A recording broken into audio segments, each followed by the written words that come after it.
인니 국기를 거꾸로 달아라.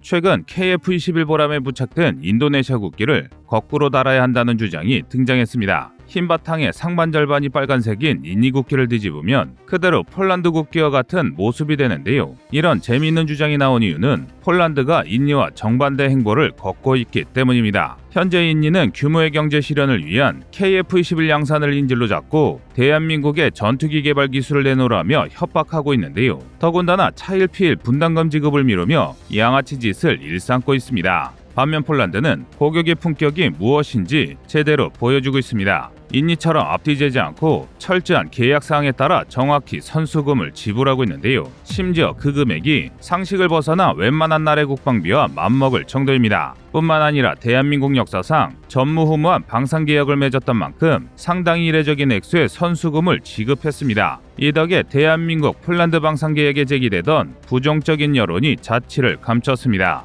그동안 폴란드가 과연 이 정도로 큰 계약금을 지불할 능력이 되느냐, 폴란드도 인니처럼 간만 보면서 갑질하는 거 아니냐는 등 적지 않은 분들이 폴란드 방산 계약을 불안한 시선으로 지켜보고 계셨는데요. 하지만 폴란드의 통큰 결정 한 방이 이 모든 걱정을 해소시켰습니다. 적어도 돈을 못 받아서 고생할 일은 없다는 확신을 심어준 것입니다. 그런데 얼마 전 충격적인 소식이 들려왔습니다. 현재 폴란드는 총액 50조 원에 육박하는 역대급 방산 계약에 더해 레드백, 천공투 등의 추가 도입을 검토하고 있기 때문입니다. 그도 그럴 게 러시아 때문에 아직 자국의 안보가 불안하니 요격 미사일도 필요하고 전투장갑차도 필요하겠다며 한국의 온갖 무기 체계에 대한 소요 검증을 진행 중인데요. 아무리 우크라이나 전쟁을 계기로 유럽의 안보가 풍전등화에 놓인 상황이라 하더라도 이 정도면 광기에 가까운 국방력 강화입니다. 만약 폴란드가 아니라 독일이나 프랑스 등 서유럽의 선진국들이 이런 식으로 단기간에 군사력을 강화했다면 즉각 주변국들의 제재와 견제가 시작되었을 것인데요. 하지만 러시아를 포함한 친러 국가들을 제외하고 오히려 유럽은 폴란드의 재무장을 반기고 있습니다. 그리고 여기에는 납득할 수 없는 이유가 숨어 있는데요. 그래서 준비했습니다. 오늘은 폴란드가 대한민국의 무기 체계로 국방력을 강화 중인 이유와 그동안 우리가 알지 못했던 유럽의 속내에 대해 알려드리겠습니다.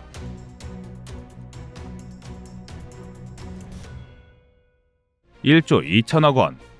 최근 폴란드가 F-50 도입에 선수금으로 지불한 금액입니다. 이는 상당히 이례적인 일인데요. 국가 간 무기 수출입 계약이 있어 일반적으로 선수금은 총액의 10% 내외입니다. 그런데 폴란드가 우리와 맺은 F-50 48대 도입의 총액은 4조 원에 달합니다. 통상적으로 보면 선수금으로 4천억 원만 지불해도 아무런 문제가 될 게 없습니다. 게다가 금액이다 보니 지급 시기도 1년 정도의 여유 기간을 두는 게 보통입니다. 그런데 폴란드는 지난 9월 F-50 48대 수출 계약을 확정 지은 뒤 고작 2개월 만에 총액의 30%가 넘는 금액을 덜컥 선수금으로 지불한 것입니다. 다만 여기에는 한 가지 조항이 달려있는데요. FA-50의 제작사인 카이 관계자에 따르면 폴란드는 통상적인 선수금의 3배가 넘는 금액을 전달하면서 납기 기한인 2028년을 반드시 지켜달라고 요청했습니다. 쉽게 말해 1조 2천억 원이라는 막대한 자본으로 환심을 사면서까지 최대한 빨리 FA-50을 만들어달라고 부탁한 건데요. 이는 그만큼 폴란드의 현재 안보 상황이 불안하다는 방증입니다.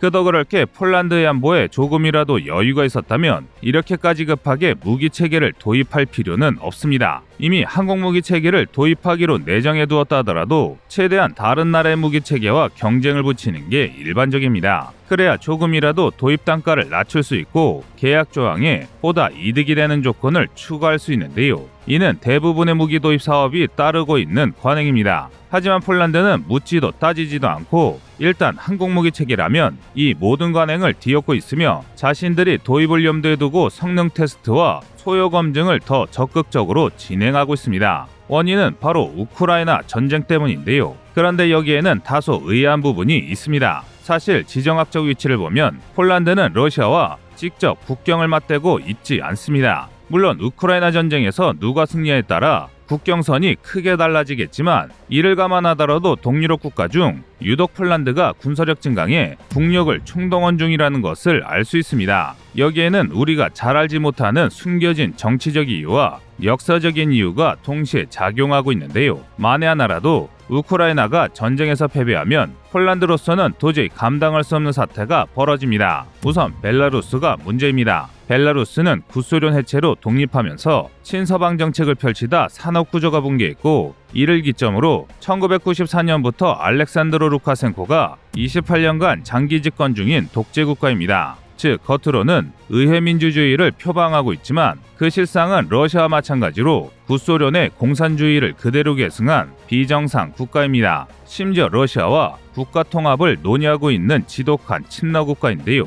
이게 말만 국가 통합이지 두 국가의 정책과 규모를 생각하면 사실상 벨라루스가 주권국으로서의 지위를 포기하고 러시아의 주가 되겠다는 말이나 다름없습니다. 그런데 벨라루스는 비록 경제적으로 낙후되었을 뿐 군사력은 절대 무시할 만한 수준이 아닙니다. 현역 4만 5천 명, 예비군 30만 명이라는 무시할 수 없는 병력을 보유하고 있습니다. 여기에 더해 폴란드의 북동부 국경에는 러시아 월경제인 칼레닌그라드가 떡하니 버티고 있습니다. 비록 영역은 작지만 이곳은 러시아의 발트 함대와 11군단이 배치되어 있어 폴란드를 압박하는 전략적 요충지입니다. 정리하자면 우크라이나가 러시아에 패배하는 상황을 가정하면 폴란드는 영토의 절반에 가까운 무려 900km 이상의 국경선을 두고 러시아, 벨라루스와 대치해야 합니다. 그나마 리투아니아와 라트비아가 벨라루스, 러시아, 칼리닝그라드의 병력을 분산시킬 수도 있지만 이것도 손 놓고 믿을 수도 없는 것이 두 나라는 앞에서 2만 6천 명의 병력만을 보유한 약소국이고 심지어 이렇다 할 공군력이 없어서 나토 소속 공군이 순회하며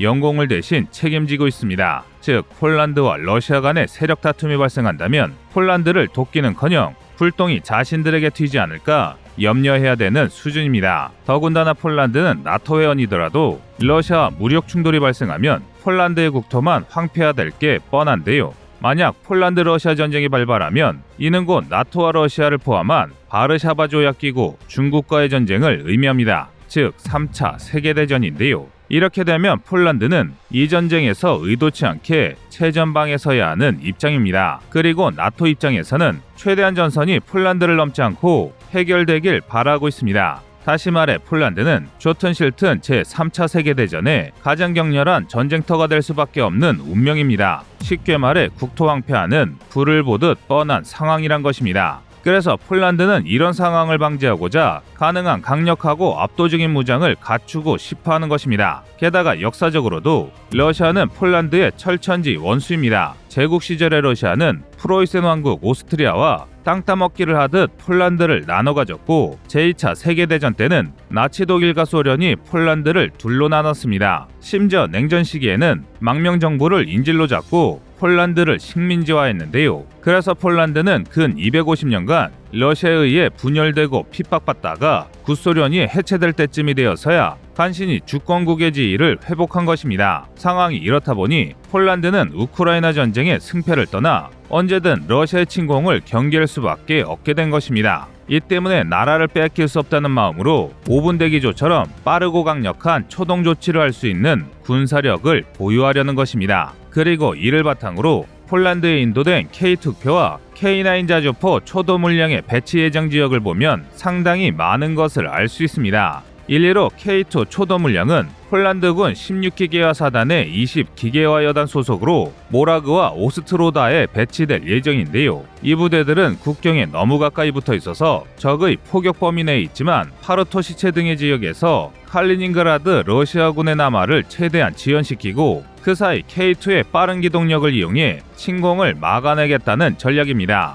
이는 한국의 GOP가 일선에서 북한군의 남하를 저지하고 FEBA에서 선형방어선을 펼친과 동시에 기갑 등의 병력 등을 투입하는 전략과 굉장히 유사합니다. K2는 평지에서 최대 시속 70km, 야제에서는 최대 시속 50km에 육박할 만큼 굉장히 빠른 기동력을 자랑하기 때문에 폴란드가 취한 전략에 효과적입니다. 반면 K2 흑표와 함께 도입 중인 M1A2 에이브람스는 바르샤바 인근의 제18기계화 사단 1기갑 여단에 배치 중인데요. 이는 폴란드의 지형적 특성과 관련이 있습니다. 폴란드는 한국과 달리 국토 대부분이 평지로 이루어져 있지만 비스와 강을 비롯해 곳곳에 강과 하천, 늪지가 퍼져 있습니다. 그런데 무려 70톤에 육박하는 M1A2는 자주도화 능력이 전무한 데다 지반이 단단하지 않으면 운용하는 게 극히 어렵습니다. 즉 최악의 경우를 상정해 수도인 바르샤바의 지역방으로 M1A2를 배치하고 직접적인 전투에는 자주도하가 가능함은 물론 가벼운 무게로 압도적인 기동력을 자랑하는 K2를 투입하겠다는 것입니다.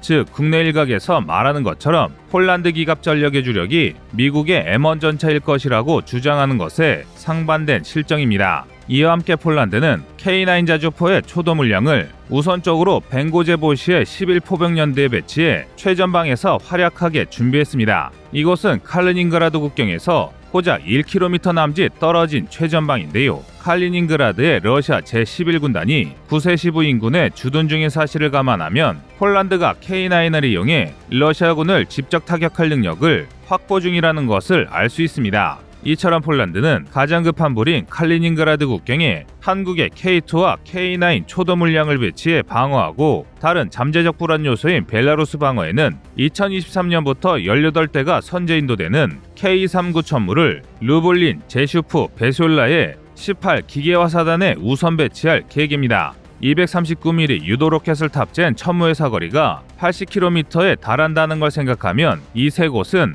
우크라이나 국경, 벨라루스 국경을 동시에 방어할 수 있는 전략적 요충지입니다. 다만 문제가 있다면 폴란드 내부에서 나오는 볼멘 소리인데요. 바로 폴란드의 방산업체들의 반발입니다. 그들은 폴란드산 무기체계 자체 개발이 가능한데도 왜 무작정 항공무기 체계를 수입하고 있냐는 불만의 목소리를 내고 있습니다. 또 일각에서는 아무리 항공무기 체계가 우수하고 안보 상황이 불안하다 하더라도 너무 많은 양을 수입하는 것 아니냐는 주장도 있습니다. 하지만 지금의 타이밍을 놓치면 폴란드는 언제 또다시 국방력을 확장할 수 있을지 알 수 없습니다. 우크라이나 전쟁이 발발하면서 얼떨결에 대러시아체 전선이 된 폴란드에 EU가 그동안 미지급하고 있던 코로나19 경제회복기금을 다시 지원했기 때문인데요. 그런데 그 금액이 무려 360억 유로, 하나 약 49조 1천억 원에 육박합니다. 즉 폴란드는 현재 역대급으로 자금이 넘쳐나는 상황입니다. 게다가 한국의 무기체계는 나토를 위시한 서방 세계 표준 규격을 따르고 있습니다. 항공무기 체계를 수입하는 것으로 그동안 없는 살림에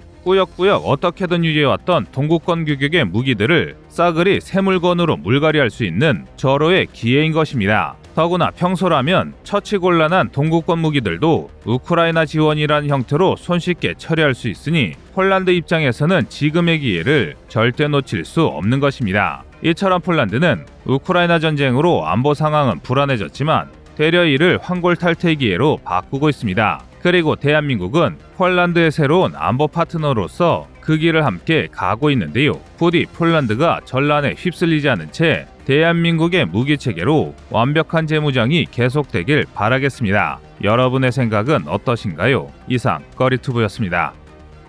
안녕하세요, 꺼리투브입니다. 여러분의 가부나 성원에 힘입어 군사무기에 관심 없는 분들도 쉽게 이해하실 수 있는 대한민국의 육해공 군사무기의 숨은 비하 이야기를 책으로 엮었습니다. 하루 종일 검색해도 절대 찾을 수 없었던 비밀스러운 내용을 이제 책으로 만나보세요.